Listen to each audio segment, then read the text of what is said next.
And good morning to everyone in the room and online. And if I haven't had the pleasure of meeting you in person or just meeting you or sharing anything about myself with you, I'd like to share a couple things with you this morning about myself. As Pastor Clint said, that Anthony, my husband, and we've been attending here for about a little over 12 years. And because we were just engaged, actually, when we started going here. And actually, in a few months, in October, we'll be celebrating our 12-year anniversary. So, thank you. And, we've been going here. We also have a daughter. Her name is Denim, and she's 6 years old. And you may have seen her running around here. She's full of life, energy, joy, and she definitely keeps us busy. Even so much so that she begged me to start a YouTube channel. And so I complied. I said, okay. So we have a YouTube channel. It's called Denim and D Fun Time. And if you talk to her later, she'll say, make sure you like and subscribe. So definitely check us out. And outside of church, outside of family things, I am a full-time worker, paralegal at Liberty Mutual Insurance, and part-time Zumba instructor at Crunch Fitness in Avon. So come check me out Tuesdays and Saturdays. And so that is why I'm just thrilled to be and honored to be up here before you to just continue in our series, Heaven Come to Earth, as we journey through the Gospel of Mark. And I like the book of Mark, not only because it's the shortest gospel, but also because it is, fast-paced, it's action-packed, and it just shows Jesus on the move. And I have the privilege of sharing a portion of Mark chapter 6 with you today. And we're just going to see Jesus on the move. And I always thought, when I would study it, I'd say, if a Christian ever wanted to know what they should be doing as a Christian, read Mark, the book of Mark, because it just shows Jesus on the move. He's fully in his ministry. He's not, we don't have the Christmas story. We don't have genealogies. It's just Jesus out the gate, full-fledged into his ministry. And this is how we should mirror him. So I want to actually start, and I want to ask you a couple of questions. Now, you're going to help me preach this, okay? So I want to ask you a couple of questions. Now, anybody in the room and online, raise your hands, and you can comment in the comments. Have you ever felt rejection of any kind? Okay, yeah. Now, I want you to kind of go back. And you don't have to tell me any details now. You can tell me later, but you don't have to tell me any details or disclose anything right now. But think about how that made you feel. Okay, well, I can tell you I didn't feel too good. I actually felt really bad. And so let's just kind of resonate on that feeling. And my next question to you is, have we ever felt inadequate for an assignment? Be it an exam at school, be it a work project, parenting, okay? Standing on stage in front of a bunch of people, okay? So think about that. And what did you do with that response? How did you respond in that?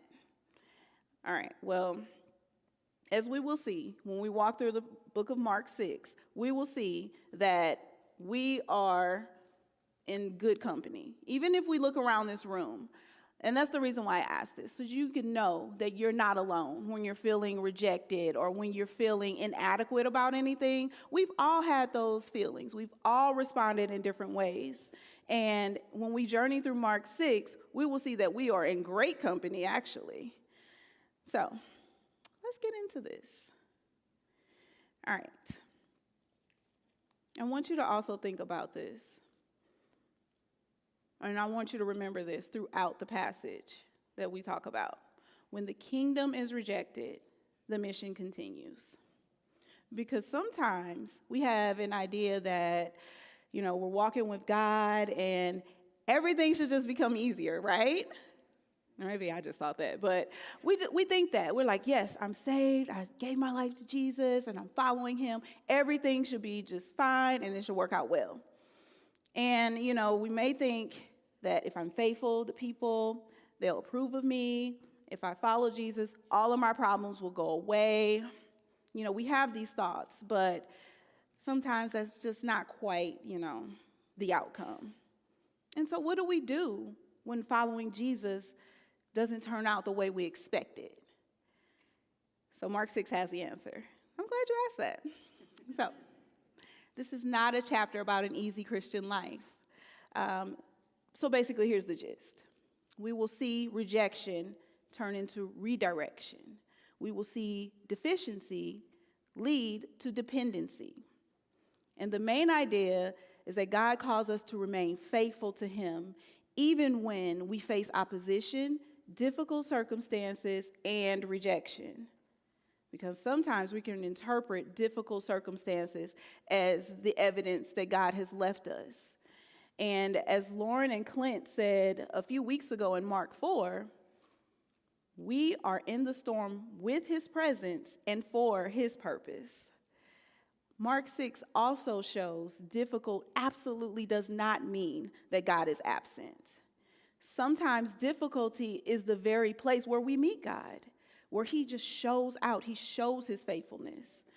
And, come on. Now, faith isn't just like believing God and saying, yeah, I'll believe you when things are easy. I'll believe you when the road is easy. No, it's really believing him and trusting him when the road gets tough, when there's opposition in your face, when you go to work and you're just like overwhelmed with all kinds of things. That's believing and trusting in God, not saying, where's God? He left me. Why me?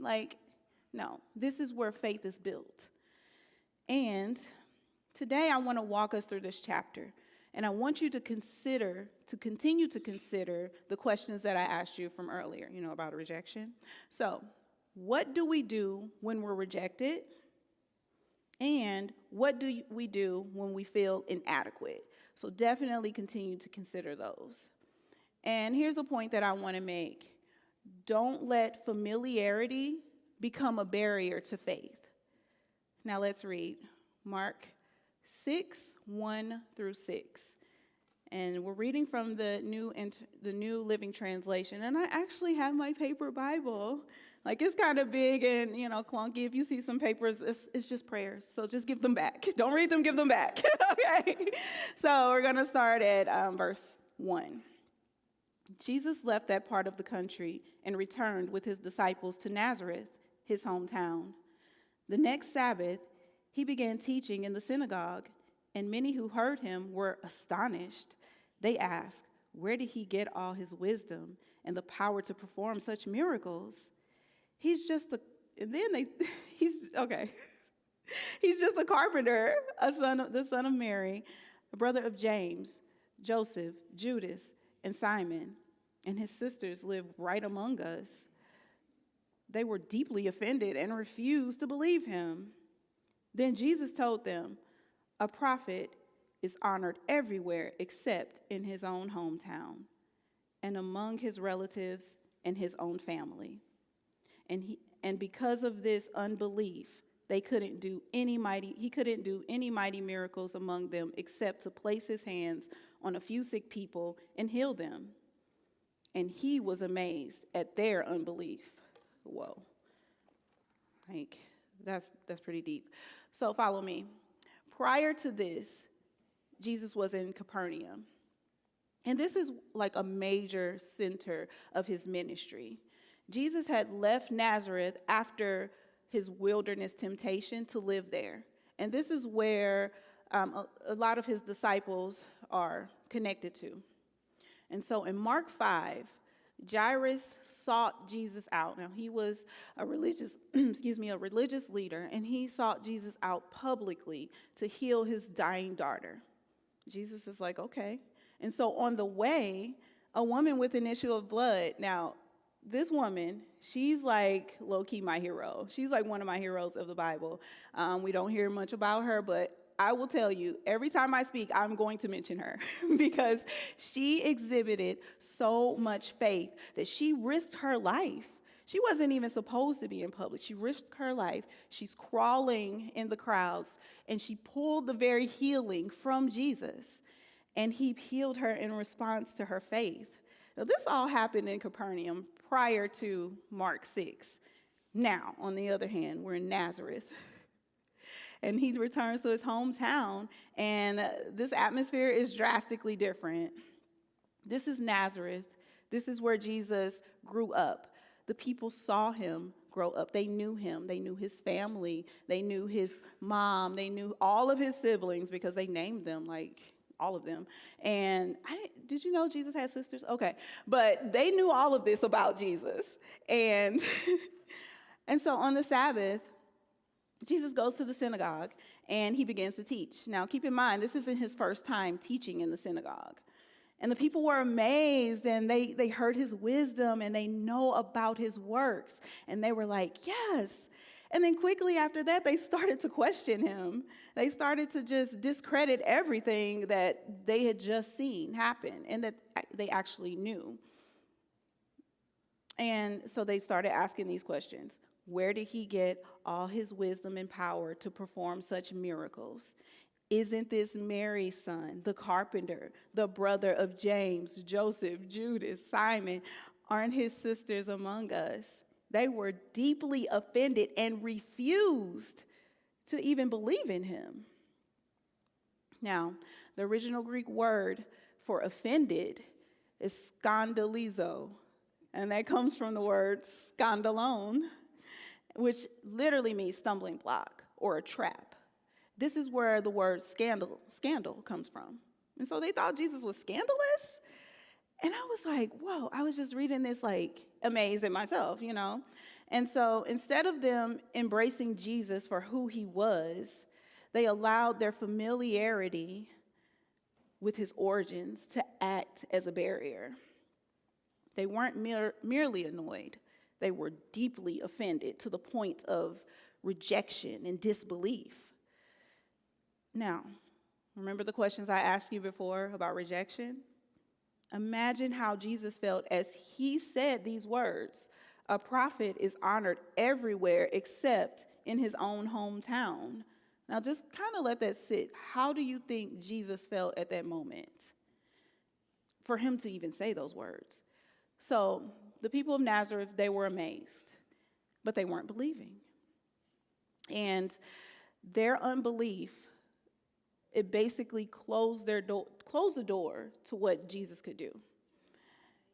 And if if he was, definitely amazed at their unbelief, let's just be clear. He couldn't do any miracles. But let's be clear, their unbelief did not stop him from, it didn't diminish his ability to perform miracles. It just limited what they could experience. Now, he was ready. He was ready to perform miracles. But when they turned on the disbelief, when they turned on the rejection, he's like, okay. So they basically closed it off themselves. And this is so dangerous. But we're going to work through this. So please note, though, that I know some people may be thinking this, but every blessing or miracle that is happening, it does not have to be perfect. You don't have to have perfect faith or perfect understanding of every single thing for Jesus to bless you, because throughout his ministry, he had healed people, he delivered people with very little understanding, with little or no faith. I mean, he only said we only need the faith of a mustard seed.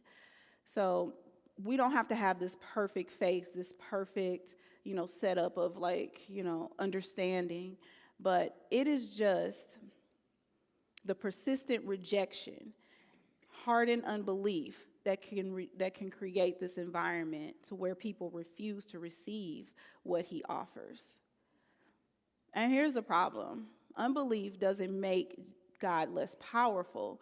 It makes us less receptive to what he has to offer and how he wants to work in our lives. So, for example, we have Dr. Alex over here. Now, I told Clint, I said, I'm going to mention Dr. Alex in my message. And he was excited, to get a picture. So he provided this picture of Dr. Alex with a patient. And so we have this renowned physician, and, he may have the ability to help someone heal. He may have the regimen. He may have the cure to help someone heal. But if the patient refused treatment, Dr. Alex's skill doesn't diminish. The obstacle here is the unwillingness of the patient to receive. So let's just think about God in this. His power never is diminished. It is just about how we're receiving. Are we willing to receive the answer, the treatment, the cure, the new life? Are we willing to receive that? And so that should definitely cause us to examine our own hearts. I want to bring this point to you. What is keeping me from trusting and believing Jesus completely? So let's kind of sit with that, and hopefully we'll have an answer by the end. Now, is it pride? Is it fear? Like, if we do have a barrier up, is it because of an unanswered prayer? Is it because of past disappointment? Maybe you're saying, God, I'll trust you as long as you do what I want. Okay? But is that really trust? I mean, no, it's not. Trust says, God, I'll follow you even when I don't understand. Or even when things are turning out looking a little differently than I expected, I will still follow you. Now, the people of Nazareth, they were familiar with Jesus, but they don't have faith in Jesus. They know about him, but they don't trust him. Now, we established earlier with the questions that I asked that we've all been rejected and feeling inadequate. But in that rejection, was it from people that you knew best? And if so, that hit kind of differently. So let's just think of this scenario, okay? And this may be true. When you made Jesus the Lord of your life, you have a new life. You have different preferences that don't align with what you used to do in the past. Now, we're not going to name those things you did in the past. But this new life and these new preferences just don't align with it. And you just don't want to do them anymore. And you go back home, let's just say on Thanksgiving, because that's like a great time to just, tell your family about who you are and what you've been doing and see how they receive that. So you tell your family that you've made Jesus the Lord of your life. You have these new friends. You have a new perspective. You even offer to pray over the meal. You give thanks, and you're offering to pray for, your family. And they're like, aren't you the person that, never went to church? Aren't you the person that laughed at prayer?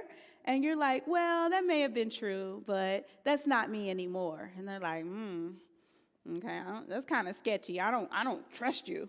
So, and okay, girls, ladies, you ask your best friend, hey, let's go to the retreat next weekend, August 28th through the 30th. It's going to be fun. We're in a cabin. We're out in the woods. We're connecting with God and nature and connecting with each other. And you're like, come on, girls, let's go. And they're like, ew, didn't we just go on a Vegas trip like last year? We usually go to Bahamas. Like, what are you talking about with this in the woods type thing with God and bonding in a circle or something? Like, what is that? And they're like, no thanks, because we used to do this. And you're like, well, I found a new way of living. I just want to experience God, and I want you to come along too. And they're like, I don't trust you. No thanks. Save it. And you're like, okay, fine. And just think about maybe you've gone through that. And if so, just kind of think about how that made you feel. And it's sad, but it's okay. Sometimes the closest people to us, they just can't see, they just have the hardest time seeing what God is doing in your life. And that's okay. And they just insist on, kind of hanging on what they know about you instead of getting to know your true identity. So I just want to tell you, don't let others define your life, your calling by your past. So just keep offering prayer, keep, having fun on your journey with Jesus, keep going to your life group. And girl, come on to that retreat next weekend. I'll be there and you'll make new friends, right? And so that's why sometimes it just feels like you've outgrown, certain people, your friends, your family, and that's okay. And now I just kind of want to change the perspective just a little, because familiarity can become dangerous. There's a warning here for those who've been around church for a long time. So I just want to offer this point. Don't allow familiarity with church, scripture, or even Jesus to dull your faith. You can become so familiar with worship and scripture and, just how we talk at church, the lingo, the pastor. You can even become so familiar with Jesus that our hearts become numb to what he has for us today. Now, it is possible, we can know the songs, but not know the Savior. We can, know the Bible, but not know the God of the Bible. It is also still, possible to attend church every Sunday and not ever really surrender your life to Jesus. And if you fall in any of those categories, we're here to help. I'm going to help you. Jesus is here and he's ready to help. So the people of Nazareth had Jesus in front of them. They saw his humanity but missed his divinity because they couldn't get past who they thought they already knew. And we know how this can happen to us. It happened to Jesus too. So again, we're in good company. Remember I said we're in great company if we're going through these things? Okay, so their familiarity became a barrier to faith. And sometimes the same thing can happen to us. We can say, I know that verse, so I'm not going to listen to this entire message, just because of that. I hope you're not saying that. I grew up in church. My parents were Christians. I've been following Jesus for years. But the question isn't how long you've been around Jesus. The question is, how well do you know Jesus? So I want to say this. Stay open to what God wants to do today, even if whatever he's doing, it doesn't make sense to you. Because sometimes we could be like, what? I don't know. Is that God? Is that God, me, or the devil? We have that conversation and I'm like, that seems like it was God. Or let me pray about it. No, that was God. Just do it. So, all right. So we see that Jesus is rejected in Nazareth. But did he let their rejection stop him? Okay, we'll see. I don't know. Maybe. I don't know. Okay, so as we see in the latter half of verse 6, Jesus went from village to village teaching the people. If anything, this became the backdrop to what happens next, almost like a fuel to the fire.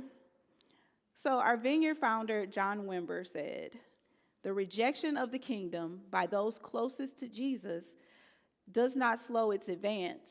It accelerates the mission. So did Jesus quit? Nope. He multiplied the message, actually. Jesus is never defeated, and he's never out of options. And again, I want to say this. When the kingdom is rejected, the message continues. We should make a t-shirt, okay? So another point that I love to add, and this will hit home. God can use ordinary people for extraordinary work. So let's read verse 7. And he called his 12 disciples together and began sending them out 2 by 2, giving them authority to cast out evil spirits. Now, sending them 2 by 2 is significant, and we'll circle back to that in a few. But think about these guys. Okay, the disciples now. They weren't famous. They weren't celebrities. They weren't any type of religious leader. They did not have an impressive, resume. They had, questionable backgrounds, some of them. One of them denies him later on. One of them betrays him later on. Okay, but here's the main thing I want you to know. This was their first time being sent out, okay? They had never been sent out. Up to this point, they had only been with Jesus, watching him minister, watching him, and just learning his ministry. They've seen him teach, up to this point, heal, cast out demons, calm the storm, raise Jairus' daughter, and deal with rejection. So here we are. We're right here with the disciples. Like, this is what we've learned so far in the book of Mark. And so this is what they learned so far. And Jesus flipped the script on them only as he can. And he's like, I'm just going to send you out 2 by 2. But he didn't send them out just 2 by 2. He gave them authority to cast out evil spirits. Like, whoa, okay. And that's significant because he isn't just telling them, watch me anymore. He's giving them authority and sending them to carry out the very message that was rejected. I'm like, okay, that's incredibly scary. Okay, but it's also encouraging. It's a little scary, but it's very encouraging because many of us look at ourselves and say, like, God can't use me. Okay, I'm not talented enough. I'm too old. I'm too young. I'm too busy. I have made too many mistakes, and I don't have the personality for ministry, whatever that means. Okay, but Jesus specializes in using ordinary people. Again, okay. So here's what I want you to know this morning. God does not, call the qualified. He qualifies the called. And what that means is just like, he's not out there like, oh yeah, all the celebrities, yeah, all the smart people, come with me. No, he's like, okay, you may not be smart. You may just be ordinary. You may have, just a wife, a mom, a worker, a teacher, whatever. I will qualify that. I will qualify you and give you everything you need. Rest assured. Do not be worried. Okay. So, yeah, I was kind of talking to myself right there. So the disciples weren't sent because they had mastered ministry or that they were ready. They were sent because Jesus gave them authority. And the question isn't, am I good enough for God to send? The question is, am I available for God to send? God doesn't need you to be impressive or have it all together, whatever that is, all my ducks in a row. Like, how many ducks, how many rows? Like, what is that? We hear that a lot. I'm like, okay, here's a row of ducks, but how many? Okay. He just asked us to be faithful. Okay, so I'm going to take a drink, and I'm going to share an honest moment with you. Okay. I know you can't believe this, but I've been struggling, even delivering this message, wanting to, for about 3 weeks, okay? And I was overthinking everything. I'm overwhelmed because we had some changes at work. And I was just like, I'm overwhelmed at work. How can I do this? I don't even have a chance to even sit and think, God. Like, I can't do this. I was doubting myself to the point of even asking and questioning God, why did you ask Pastor Clint to ask me to speak again? Like, why are you doing this? And God, in his loving way, gave me this thought. You are low-key acting like the people of Nazareth. I was like, what? I was appalled. I was like, me, God? No way. He was like, yes, daughter.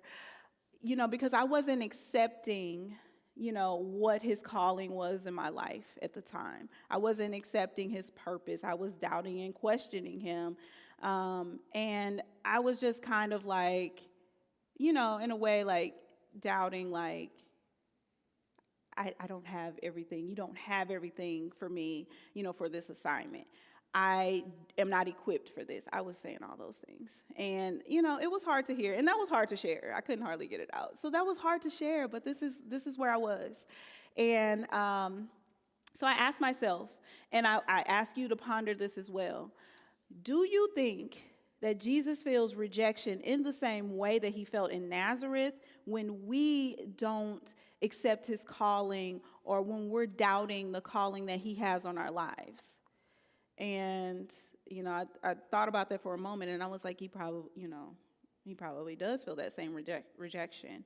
And so at that moment, I realized that my insecurity was keeping me from trusting the one who gave me the very calling.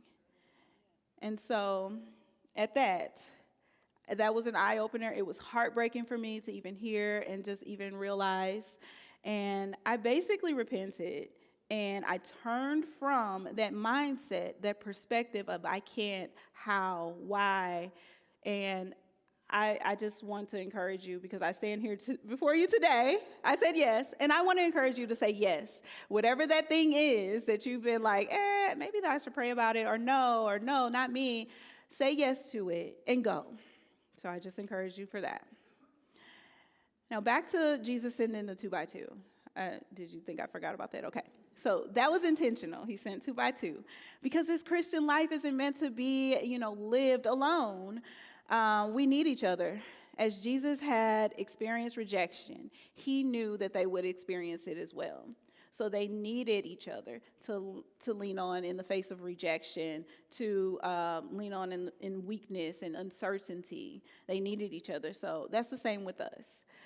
We definitely need our church family to pray with us, to carry us at times, to just support us. And I even solicited prayers this week from a few people in the room and maybe listening online. And trust me, I felt each one of them. And I just thank you. Thank you for praying for me. And that is another reason why I can, boldly stand here, is because, the fellowship of my family, the saints, they are praying and they lift you up, because there's no way without prayers and without the Holy Spirit I could be standing here. So I give all thanks to God. I give thank you to my, church family who's just been with me. And that's an important moment. And that's why Jesus sent them out together, so they can support, uplift, uphold each other, because we cannot do that. We can't do any of this alone. And that's what his whole intention is community. So do not isolate yourself. Do not disappear when things get hard, because the enemy wants us to believe that, be ashamed. They're going to laugh at you. Don't come to church if something's going on in your life. They're going to talk about you. He wants to trick us with that. That's his favorite thing to do when we fall, that we don't have support, but we do. The truth is we do. So find people who will walk with you and pray with you whenever you're going through anything. And so let's go to Mark 8 and 9. He told them to take nothing for their journey except a walking stick, no food, no traveler's bag, no money. He allowed them to wear sandals, but not take a change of clothes. Jesus. Oh my gosh. Okay, so Jesus, he gives them authority, but he did not give them any luxuries and barely the necessities. So he doesn't give them a large budget. He doesn't give them a marketing strategy like, okay, here's what you do when you encounter people. Like, he did not give them an itinerary. Like, remember, this is their first time out. I need an itinerary. Like, we have an itinerary for the women's retreat. I would be lost if we did not. But he's just like, go. And, they traveled light because he was teaching them dependence. He gave them what they needed to obey. And that's something to think about, because sometimes we'll say, I'll obey when I have everything I need. That is not how this goes. So you need to obey first. Sometimes God gives you just enough, for just enough light, just for the next step. And as Dr. Martin Luther King said before, faith is taking the first step even when you don't see the whole staircase.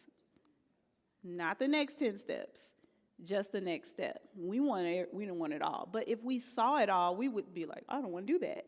So he's just like, he's saving us from ourselves, actually. So if we saw all of that, we wouldn't do it. Lord, I want to see more. No, you just see the next step. Just take the step, okay? Now, as we recall a few chapters ago, Peter had stepped out of the boat, and he experienced the miraculous. And now he and his other disciples, they are stepping into the mission where Jesus is sending them. The miracle isn't just that Jesus sent them. The miracle is that they went. They didn't meet and confer. They didn't murmur in their hearts. They didn't say, hey, what do you think? They went. And I do want to reference James 2, because I spoke on this back in March, if you may recall, may or may not. This is a direct correlation to authentic faith being active. That passage is lived out as Jesus shows us what active faith looks like when we encounter him. The disciples had faith that moved. James taught us that, and he knew firsthand, James taught us that authentic faith often means obeying before we have all the answers. It is also lived out in this passage. Maybe you're waiting on God to show you the whole plan. Do not hold your breath, because it does not work that way. We have to step. God is saying, take the next step. And for you, that could mean, forgiving someone. That could mean just having a conversation, inviting someone to church. It can mean leading a life group or going to the men's retreat in October. We don't know where any of this can take us, but we just want you to take, I do too. We want you to take the next step. And I'd like to emphasize another point. Carry the message. You can't control who listens. Now let's read verses 10 through 11. Wherever you go, he said, stay in the same house until you leave town. But if any place refuses to welcome you or listen to you, shake its dust from your feet as you leave to show that you have abandoned those people to their fate. Jesus prepares them for rejection, the very rejection he experienced. Always remember that Jesus has fully experienced everything that you could ever encounter in this life. And he definitely prepares us for everything. It doesn't seem like it, but he does. So if you take that next step, you'll see that he's preparing you, or he has prepared you, or made a way for you already. Jesus tells the disciples, not everyone will receive you. And that's significant. As I was studying, I asked Jesus, I said, why did your people, your hometown people, reject you so harshly? And he said, simply, that's people. That's how they were. That's how they will be. And he said, that's a reality. And I'm like, okay, facts. I see that. I do. It was just simple, and it's true. So we cannot take things personally. He doesn't say go out there and everyone will love you. In fact, Jesus says in John 15:18 that the world hates you because it hated me first. Like, what do we expect? Like, he definitely tells us, he tells us they're going to hate you because they hated me. They'll persecute you because, they persecuted me. And we're just like, oh, when we go out, everything should be like all great. But no, we should expect that no one will listen. Not no one, but not everyone. Somebody's going to listen, but not everyone will listen.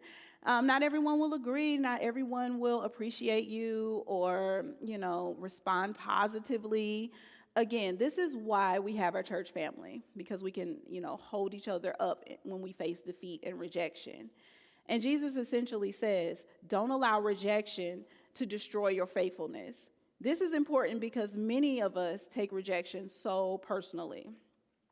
If someone doesn't respond to our invitation to church, we're like, I must have done something wrong. They don't like me. Or if someone just don't understand or appreciate our Christian values, we're like, oh, I should just be silent. And no, here's what you should do. You should shake the dust off your feet. And because faithfulness is measured by obedience, not applause.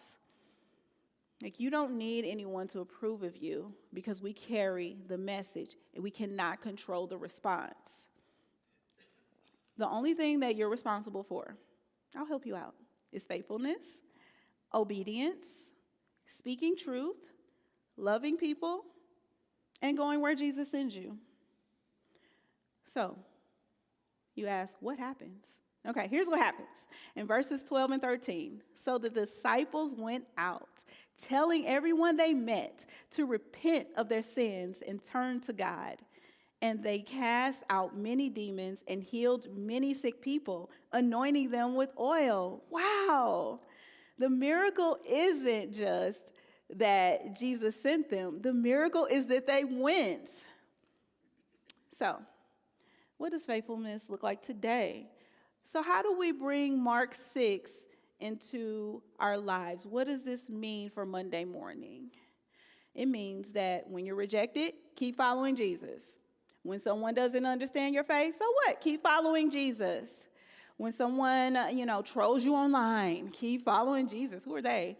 Okay, when someone says you're too serious with your faith. Yes, but keep following Jesus. We don't get arrogant. We don't get hateful. We don't, become angry. So please don't do that. And definitely do not compromise. Follow Jesus. Jesus only asks us to carry the message because obedience belongs to us. The response belongs to God. And so, we're coming close to the end. Okay. I could be up here all day. No. Okay, we're close to the end. Okay. Now, so let's, go through this again. What do you do when following Jesus doesn't turn out the way you expected? So we went back to that question, and hopefully maybe your answer changed. I don't know. Maybe. If not, that's fine. But just let that resonate with you throughout this day and like the rest of your life. Because if you're following Jesus, it is going to be, some unexpected things that happen. But that's just the journey. And it's okay. And so maybe you've been around Christianity for years. But have you actually surrendered your life and heart to Christ? Have you trusted Christ to work through you as he sees fit? Maybe you've been waiting to be more qualified or, be ready, more prepared, more confident. But maybe God is simply asking you to take the next step. You don't have to know everything. You don't have to be, all astute and qualified as you think you have to be. You just need to be willing, even if it doesn't make sense. So right now, Jesus is inviting you to trust him. Trust his words. Trust who he is. Trust that he made you and he has the path for your life. It's already lined out. It's already available, but he just wants you to take the step. He's asking you, do you believe that I am who I say I am? Do you believe that I will do all that I say I will do? Will you allow me to do a good work in you? Now that brings us back to heaven come to earth. If Jesus has come, then we simply don't admire him. We follow him. And if we follow him, we carry the message wherever he sends us. Now, I want to leave you with a few final thoughts. What is the barrier to you carrying the message of Jesus? Is it fear, insecurity, caring more about what others think? Maybe you don't feel like you know enough. Remember, the disciples. Look at me, okay? The disciples, they went out. That was their first time going out. But Jesus didn't just send them out. He gave them something super important, which was his authority. And then we see all that they did. So just remember that as Jesus gave to them the authority, it is also available for us. However, we just need to take that next step. And so, friends, I just say yes to that thing. I know something came to each of your minds this morning. Say yes to that and stay faithful. Thank you so much.